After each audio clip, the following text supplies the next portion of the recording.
ঠাকুরপো, কি হলো, কথা বলো না কেন? দেখো, তোমার দাদা না ঠিক আমাকে এভাবে আদর করতো যেভাবে তুমি আমাকে আদর করতেছো। এই শুনো, এখনো তুমি ফোন চাপতেছো? কি বলি তোমাকে? কি তুমি কবে না? তুমি ফোনের ভিতরে ঢুকলে আর আমার কথা কোনো পাত্তাই দাও না। দেখো না, হাতে আমার চুড়ি নাই, কিছু কসমেটিক কেনার জন্য না দোকানে যাবো, আর শাড়িটাও না অনেক পুরনো হয়ে গেছে। আমি দোকানে গেলাম, আরে আমি মার্কেটে গেলাম। ও মার্কেটে যাবা? কেন, কিসের জন্য? কখন, কোন সময় যাবা, আসবা কখন? সাবধানে যাও, দেখে শুনে যাও। আচ্ছা ঠিক আছে, যাও। আমি তখন কারে কি বলে আমি নিজেও জানি না। বললাম যে হাতে চুড়ি নাই, কানের দুল নাই। ও আরে চুড়ি নাই, কানে দুল নাই, শাড়ি নাই, খেতা নাই, বেরস নাই, পায়জামা নাই, চন্ডি নাই, জুমন্ডি নাই, যে কাম মিস্ত্রি কাম কর মিস্ত্রি টাকা দেবো আমি না তোমার বাপে? হ্যাঁ কেন আমার বাপে যে করে দিয়েছে টাকা রেখেছিল, দেখ এগুলো দেখ তো দেখ দেখ খাইছো। দেখ, ভালো বুঝে নাই থাকতে তোমার? দেখ দেখ সুবল পাল্টাই যাবো করে, ভালো থাকতে থাকতে করে দেবো করে। তোর মতো বই এই দেখতে গেছে। এরকম করে না, মিস্ত্রি দিবা, আমি তোমার বউ না। আমি একটু যাই। এই গির গিটি তো রং পাল্টাতে বোঝা যায়, কিন্তু রং পাল্টাতে তো বোঝা যায় না। আচ্ছা, অনেক কিছু হয়েছে। আমি বোম্বাই শান্তি পেয়েছিলাম, মিস্ত্রি আলাপ কবি যে বাইরে বাইরে কম করবো, দেখ মাথার উপর বাড়ি বানাবো। আচ্ছা, আমি মার্কেটে যাওয়ার সময় মিস্ত্রিকে বলবো না যে শব্দটা যেন কম করে। এখন সোফা দিয়ে দিও। ও আরেকটা কথা, চন্দনের বউ আসবো, বিধবা মানুষ তো, তার স্বামীটা অনেক দিন হয়েছে, মারা গেছে। চন্দন দিবা বাবা থেকে আইনা দেবো, আমি কি করি? আরে চন্দনের বউ, ওই বিধবা মহিলা। ও চন্দনের বউ, চন্দন দাদা ওই যে মরে গেল না। ভালো মানুষ।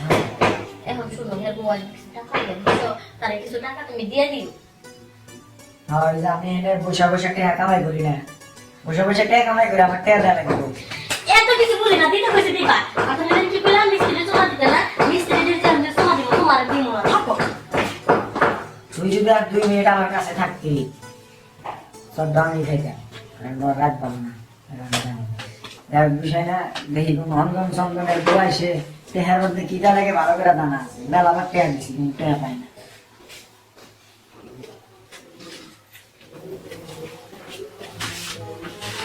ঠাকুরপো, হ্যাঁ? ও আপনি আইসেন? হাওয়াইছি। চন্দন দাদার বউ না আপনি? থাক, আমার কথা বললো না। তুমি তো জানোই তোমার দাদা কত হয়েছে, কতদিন ধরে। এখন কি আর আমি হিতায় আছি? আচ্ছা, ওটা কথা বাদ দাও। তোমার যে বলছিলাম যে 500 টাকা দাও, টাকাটা কি রেডি রাখছো? আমারে কম গেলেন, আমার বউরে কইছেন। ফোন আমি ধরি না, আমার বউ ধরছিল। তুমি ফোন ধরো নাই, আমি তো তুমি ফোন ধরছো। আচ্ছা, ভাবি ধরছি তো কি হয়েছে? টাকাটা কি চাইছো? জোরে জোরেই কোন লোকজন নাই, যেহেতু মিস্ত্রি কাম করে, ফোন কোনো সমস্যা নাই, 1 মিনিট তো চাপা নাই আছে। টাকাটা বসে না আছে, বিষয়টা হইলো কারো কাছে কাউকে কিছু নিতে হলে কিছু দিতে হয়, কিছু দিতে হলে কিছু নিতে হয়, তাই না? ঠাকুরপো, তুমি তো হ্যাঁ। জানোই আমি গরিব মানুষ। তোমার দিয়ে মতো আমার কাছে এমন কি আছে? গরিবের তো টাকা পয়সা ধন সম্পদ থাকুক আর না থাকুক, কিছু সুন্দরী মেয়েদের তো অন্য কিছু আছে, যেটার জন্য শুধু টাকা কেন, জমি জমা লেখা দেওয়া যায়, তাই না? ঠাকুরপো, এটা তুমি কি করতেছো? আরে আমি কষ্ট বুঝি, এটাই বুঝি। জামাইটা গত আর পর তুমি কেমনি রাত কাটাও একা একা সংসারের মধ্যে, আমার খুব খারাপ লাগে।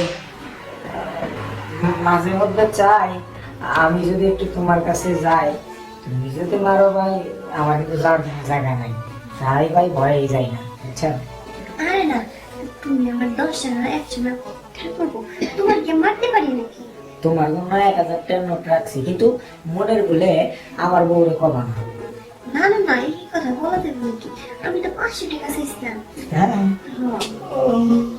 কি ব্যাপার, আজকে ঘুমাও নাই তুমি? রাতে ঘুম হবো, বউটা যে জ্বালাক জ্বালায়, রাত করে 3বার করে আমার ডাক দিয়ে ফেলি। আমি 3বার যাই কাম করি, কারণ আমার আবার বডি উইকনেস আছে। নেশা করার মতো দেখা দেখা দেওয়ার পরে নেশা খাই না, কিন্তু নেশা হচ্ছে এই যে ওই নেশা, খুব নেশা। তার মানে বউদের তুমি 3বার করে বউদের কাছে যাও? 3বার করে। আর আপনার মতো যদি বউ থাকতো, রাতে তো 300 বার। তাই নাকি? মানে তুমি বউদের অনেক মজা দাও না? মজা তো দেই, মাঝে মধ্যে বই কই আমি একা পারতাছি না, 4-5টা কামলা নিয়ে আইসি, 4-5টা কামলা লাগবে না, তুমি একটা কামলা। ওইসবের ভিতরে যদি আমার কামলা পাই, তাহলে কি আর অন্যদের মন যায় হ্যাঁ? না তুমি কি কামলা নাকি তুমি তো রোমান্টিক একটা পোলা। আমি তো তোমার কাছে কামলা না, তোমার কাছে তুমি হামলা, তুমি করবে আমার নামে মামলা, ঠিক আছে?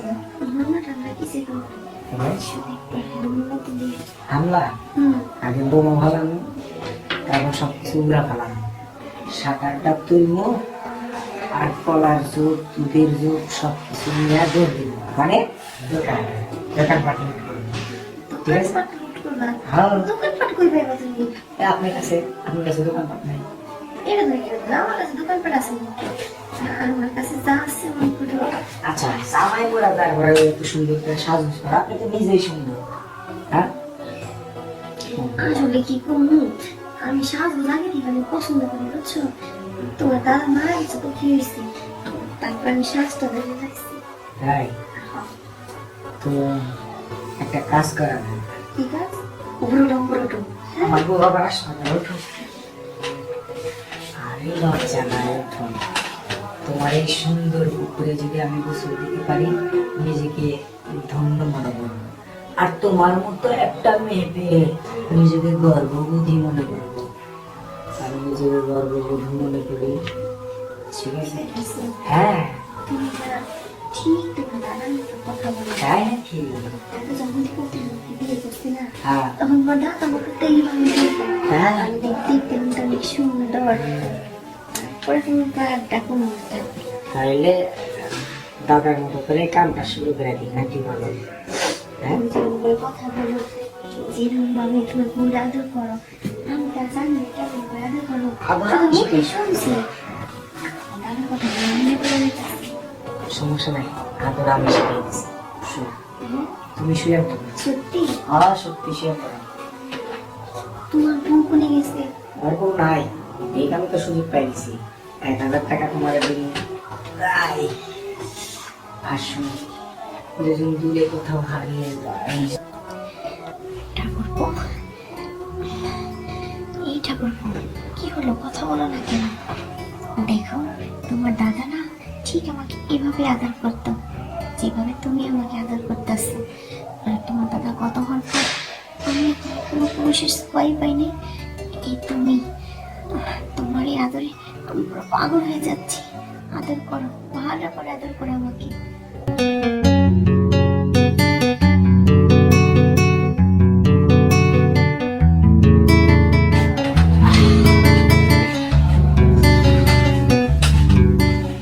যাও, হ্যাঁ তুমি যাও, তোমার 1,000 টাকা নিয়ে আমি তোমার বাসায় আসতেছি। আচ্ছা ঠিক আছে, বলতে শিখাবো, সমস্যা আছে। আচ্ছা যাক, জিনিস একটা এর আর ছাড়া দেবো না, দরকার বলে 1,000 টাকা করে আরো বেশি দিন, কিন্তু 1 রাতের জন্য আমার কাছে যাবো, আমার বউ আসতে পারে তাড়াতাড়ি ফ্রেশ